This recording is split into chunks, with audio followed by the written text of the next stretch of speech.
Digital marketing কে কেন পাওয়ার skill বলা হয়? ডিজিটাল মার্কেটিং এমন একটা পাওয়ার, যে কোনো ব্যবসা প্রতিষ্ঠানকে আপনি জিরো লেভেল থেকে একদম আকাশের উপরে উঠাই দিতে পারবেন। এরকম পাওয়ার ডিজিটাল মার্কেটিং এর ভিতরে আছে। কারণ ডিজিটাল মার্কেটিং যদি স্ট্র্যাটেজিটা আপনি ভালো করে জানেন, যে কোনো ব্যবসা প্রতিষ্ঠানকে একদম সেলসে কনভার্ট করতে পারবেন শীর্ষ আকারে। উদাহরণ দিলে, আমি একটা নতুন ব্যবসা প্রতিষ্ঠান শুরু করেছি।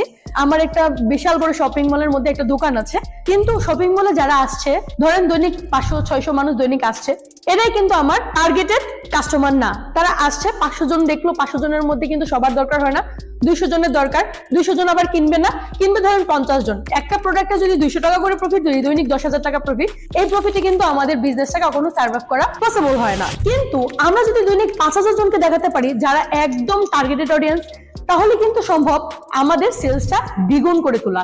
দৈনিক অ্যাটলিস্ট 100 থেকে 200 সেলস আমরা টার্গেট করতে পারবো, যেখানে দৈনিক আমাদের 10,000 টাকা প্রফিট হওয়ার কথা, সেই জায়গায় হয়ে যাবে 50 থেকে 60,000 টাকা প্রফিট, শুধুমাত্র অডিয়েন্স সিলেকশনের কারণে, শুধুমাত্র মার্কেটিং এর কারণে, শুধুমাত্র অ্যাডভার্টাইজিং এর কারণে।